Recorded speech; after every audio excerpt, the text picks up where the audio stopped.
La nouvelle lune en bélier du 17 avril. Bonjour amis astrophiles, je suis ravie de vous retrouver pour ce nouveau partage concernant, comme vous le voyez ici, cette nouvelle lune, 27 degrés du signe du bélier, signe cardinal, signe de feu, axe bélier-balance activé, signe complémentaire la balance, régie par Vénus, Vénus en taureau, 21 degrés du taureau, et Saturne conjoint à Mars.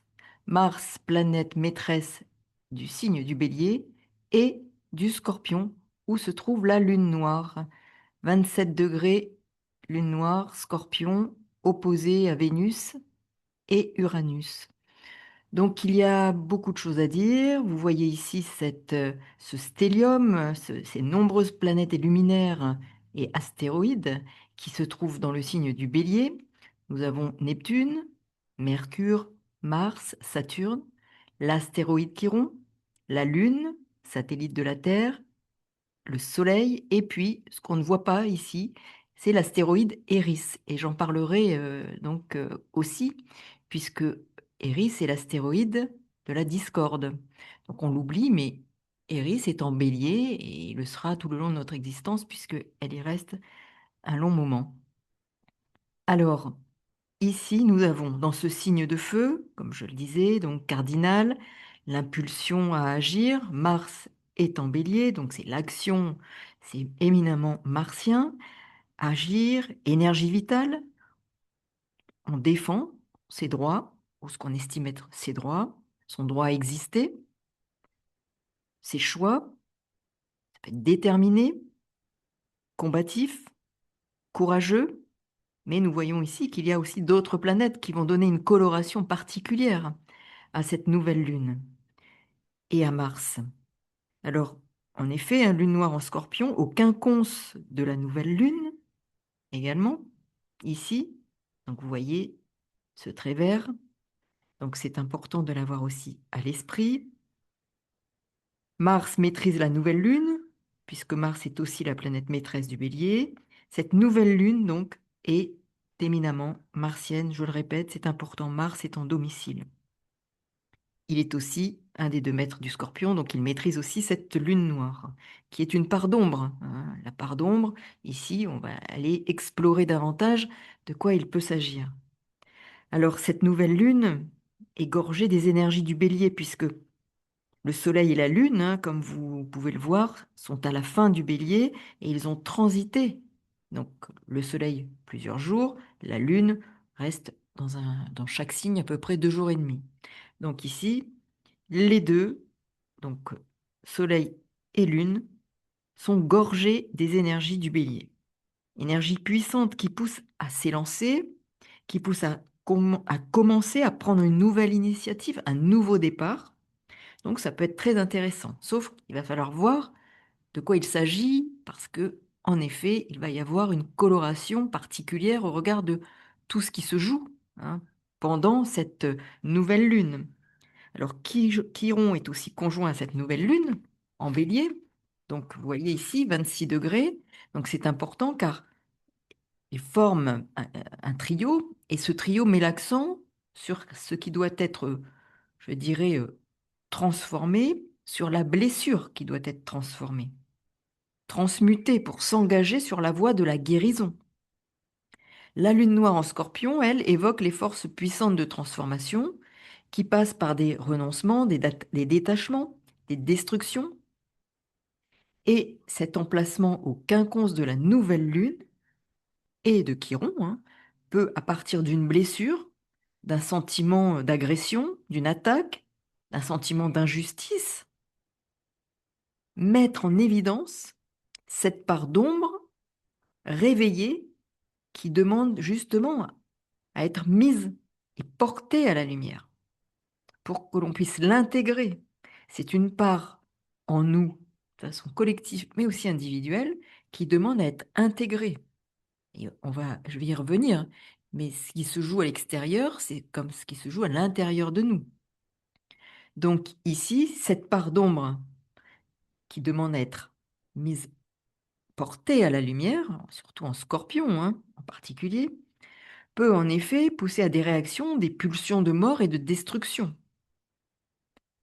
Alors le défi serait la maîtrise des pulsions, pulsions de mort et pulsions de vie, parce que nous avons, vous voyez ici, Vénus est en taureau et opposée à la lune noire. Elle se rapproche par ailleurs d'Uranus. Donc ici, nous voyons bien qu'il y a une convergence de toutes ces configurations qui nous donne une indication sur ce qui doit être mis au travail et à notre insu, qu'on le veuille ou pas. Donc, nous avons ici une nouvelle lune qui peut en effet pousser à l'action, une action motivée par la nécessité, une nécessité impérieuse, hein, d'être, je dirais, convaincu, oui, convaincu de défendre nos droits, notre légitimité à réagir ou à exprimer nos droits, des idéologies, des idéologies qui s'appuient sur une volonté d'affirmation. Alors, les décisions peuvent être prises sans concertation, liées à des convictions, justifiées par des croyances potentiellement erronées, hein, en tout cas une croyance qui pourrait être de véritables erreurs de jugement. La communication peut être agressive ici, hein, nous avons quand même Mercure en bélier, conjoint aussi à Mars, donc réactivité, agressivité verbale, mais aussi dans l'action, au regard peut-être d'une mauvaise compréhension de ce qui s'est passé, d'une erreur de jugement, d'une erreur d'interprétation. Et on part au quart de tour, donc la communication peut être agressive, trop rapide, manquant de réflexion, nourrie d'illusions, de fausses croyances, d'erreurs de jugement, hein. Il peut y avoir de la confusion et des inspirations, je dirais, toxiques, qui poussent à surréagir. Donc ça demande vraiment beaucoup de prudence parce que Saturne, bien qu'étant conjoint ici, Saturne est en chute, donc il a du mal à maîtriser l'énergie martienne, alors que Mars est en domicile, et bien plus fort, là, je dirais, que Saturne qui est en chute. Et par ailleurs, Neptune, qui aussi peut manifester de la colère, d'autant plus qu'il est en bélier. Donc, nous pouvons aussi, et je dirais aussi, diluer ou répandre la colère plutôt. Hein, il peut diffuser davantage et répandre le feu aux poudres. Et ça peut gagner beaucoup de monde. Donc, nous voyons ici qu'il y a un potentiel fort de réactivité, de surréactivité et de manque peut-être de maîtrise et de contrôle. Mais ce qui sera important de voir, c'est qu'est-ce que cela manifeste de cette ombre que nous avons en nous et dans nos sociétés, qui demande à être mise en lumière pour être intégrée. Alors Mars, Saturne conjoint en bélier, Saturne en chute, en bélier, et Mars en domicile. Donc, je l'évoquais, hein, l'action peut être tranchante, sans partage, une forme de bras de fer qui est assez dur, hein, et qui ne parvient pas à être contrôlé ni contenu. Alors, à l'issue de cette nouvelle lune, hein, Vénus arrive le 24 avril à la conjonction exacte sur le 29e degré du Taureau, conjoint à Uranus. Donc là, on voit que la conjonction est large, hein, il y a 8 degrés, donc on peut considérer une conjonction jusqu'à 10 degrés. Elle y est, mais Vénus sera véritablement conjoint à Uranus sur le 29e degré le 24 avril. 29e degré, fameux degré anarétique, qui évoque un degré critique, intense. C'est Vénus, la planète maîtresse, à la fois du signe du Taureau où elle se trouve, et je vais y revenir parce que c'est très important aussi ce qui se passe là entre Vénus et Uranus, et c'est aussi la planète maîtresse de la Balance, signe complémentaire du Bélier. Et l'autre planète maîtresse de la Balance, c'est Saturne qui se trouve en Bélier. Donc là, il y a un rééquilibrage vraiment, et vous allez voir. Donc on évoque ici ce 29e degré critique, qui évoque le discernement aussi, le jugement et la capacité de poser un jugement avec discernement. Donc vous voyez un peu où cela nous mène, cette nouvelle lune. Et la crise aussi, puisque ce degré énergétique évoque aussi la crise, c'est crise de savoir choisir et séparer, je dirais, le bon grain de l'ivraie. Donc, nous pourrions, quelque part, mettre notre capacité de discernement, de jugement au service de valeurs transformées, et cela peut révéler davantage ce que nous devons changer dans nos comportements pour une mise en évidence de valeurs que l'on nourrit et qui nous enferment, nous lient comme avec des chaînes. Et Uranus est là pour enlever les chaînes où nous avons des chaînes qui nous enferment.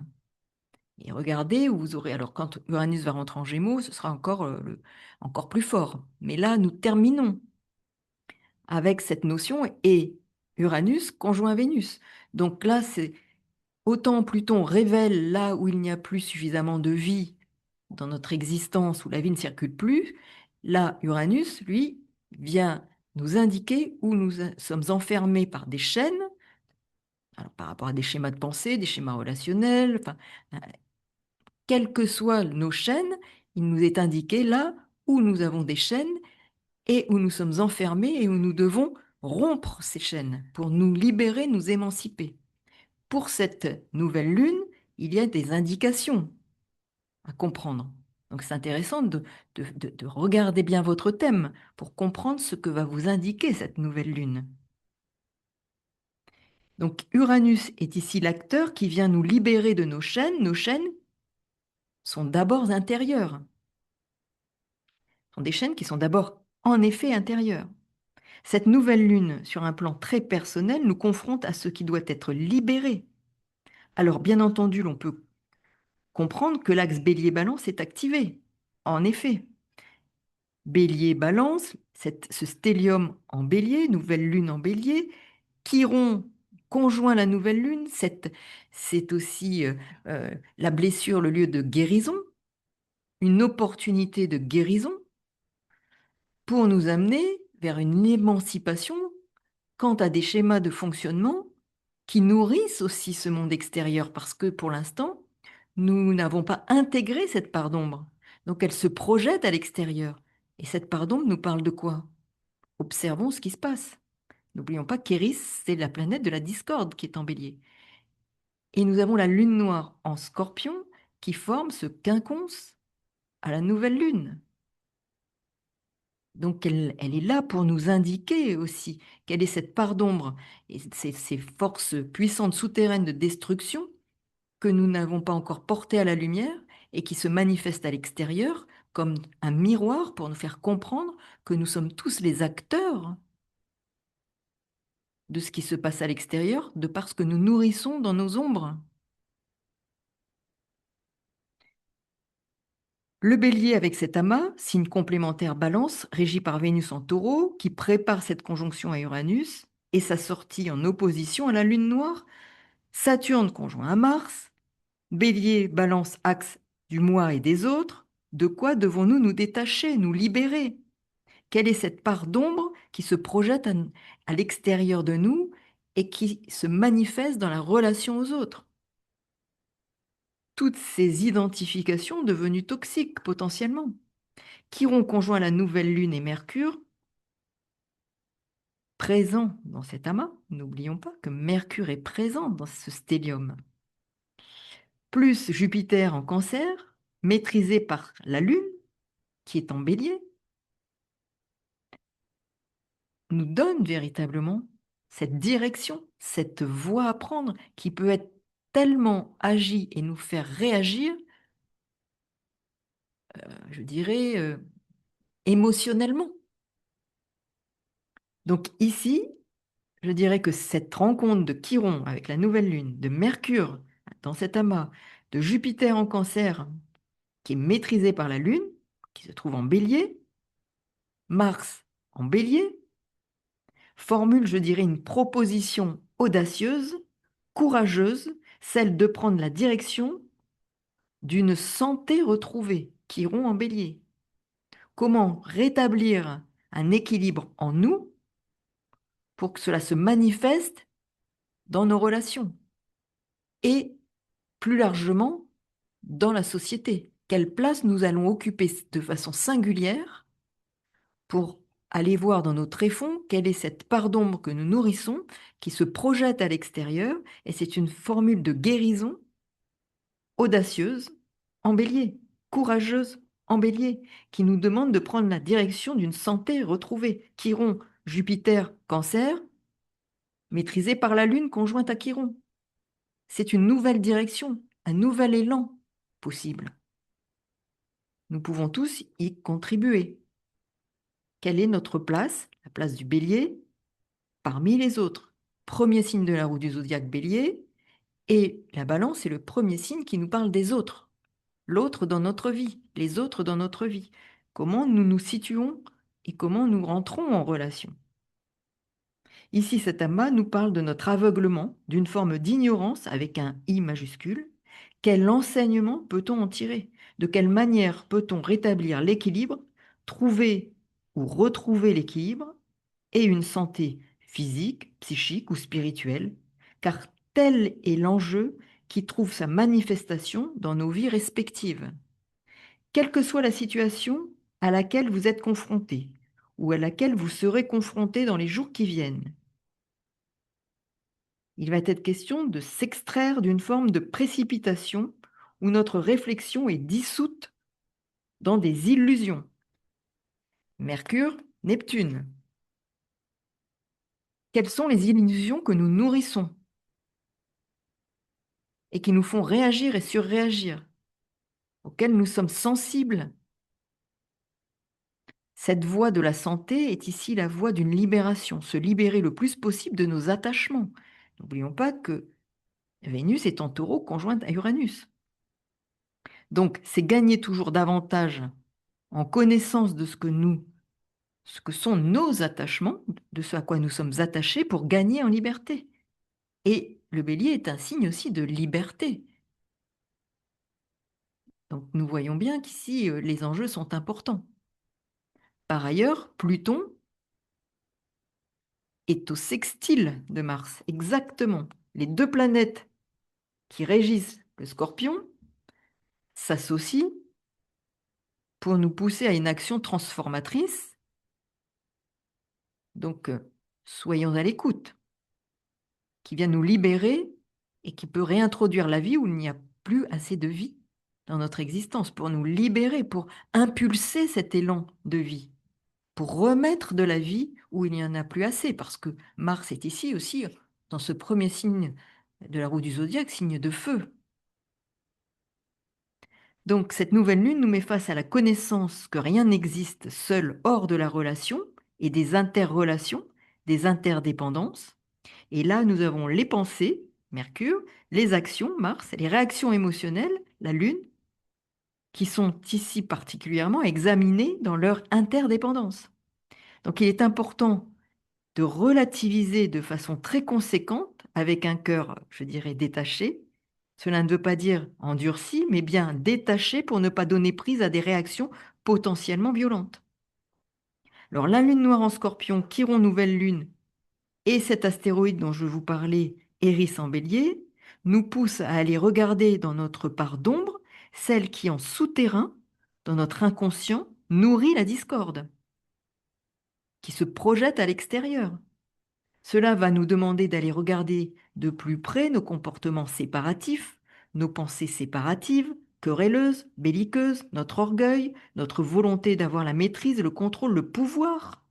C'est ça aussi, hein, des questions de pouvoir. Hein. Pluton sextile Mars, Mars en bélier, nous avons aussi des éléments de pouvoir. La lune noire en scorpion nous parle aussi de cette part d'ombre, de cette volonté de contrôle, de pouvoir sur l'autre, de prendre le pouvoir, d'avoir le pouvoir sur l'autre. Donc il est question d'aller chercher une vérité cachée en nous pour, en l'intégrant, se libérer de certains attachements et de ces effets incontrôlables à l'extérieur. Si nous arrivons à prendre conscience de cette part d'ombre, nous l'intégrons et nous ne sommes plus l'objet, mais nous redevenons sujet. Nous ne sommes plus l'objet de cette violence extérieure qui se manifeste pour que l'on puisse l'intégrer en nous et accepter de voir cette part en nous. C'est ici, avec la nouvelle lune, de surcroît, le conscient et l'inconscient, lune et soleil, conscient et inconscient, qui se donnent rendez-vous. Le soleil, le conscient, la lune, l'inconscient. Ils se donnent rendez-vous ici pour qu'il y ait une prise de conscience justement de cette part d'ombre qui est portée à la lumière.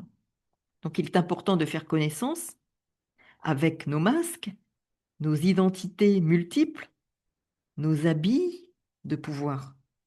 C'est une opportunité de voir le reflet de certaines vérités que nous cachons dans nos tréfonds afin de gagner en liberté, de s'émanciper. Tout ce qui n'est pas intégré n'est pas sauvé. Vous connaissez cette phrase, vous l'avez entendue. C'est l'élévation de la fonction du guerrier ou de la guerrière en nous. C'est une nouvelle lutte, c'est du guerrier qui devient le héros parce qu'il regarde, il est capable de regarder sa vérité en face et d'amener cette vérité à la lumière pour l'intégrer et être sauvé. Et en intégrant toutes nos parties, nos parts d'ombre, nous arrivons à former une unité et nous ne sommes plus dans la séparation.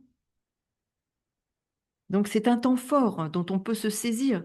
Observons les situations que nous rencontrons. C'est une nouvelle lune qui nous invite à aller chercher la vérité sur soi, nos évitements, nos fuites, pour nous libérer des choix de sécurité, des choix de confort parfois.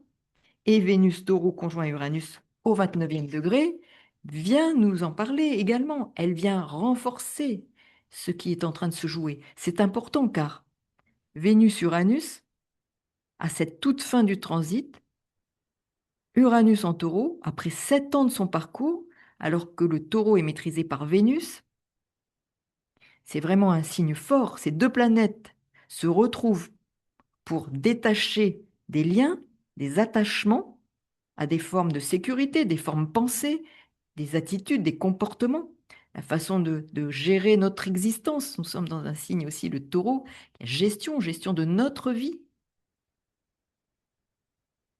Et très vite, ces deux planètes rentreront et feront le grand saut en Gémeaux ensemble, signe aussi de liberté. Donc vous voyez combien cette nouvelle lune, juste avant l'entrée d'Uranus en Gémeaux, et je rappelle que je propose un webinaire donc sur Uranus en Gémeaux le 19 avril, donc si vous souhaitez avoir des renseignements, vous aurez sous la vidéo, dans la barre de description, mon adresse pour me contacter. Et si vous voulez aussi connaître les effets de cette nouvelle lune et de son impact pour la suite, je dirais, des mois qui viennent et voire davantage, hein, n'hésitez pas, vous avez aussi la même adresse pour solliciter les conditions d'une consultation. À très bientôt pour de nouvelles aventures astrales. Merci pour vos pouces, vos commentaires. Et merci pour toute votre bienveillance. À très bientôt. Au revoir.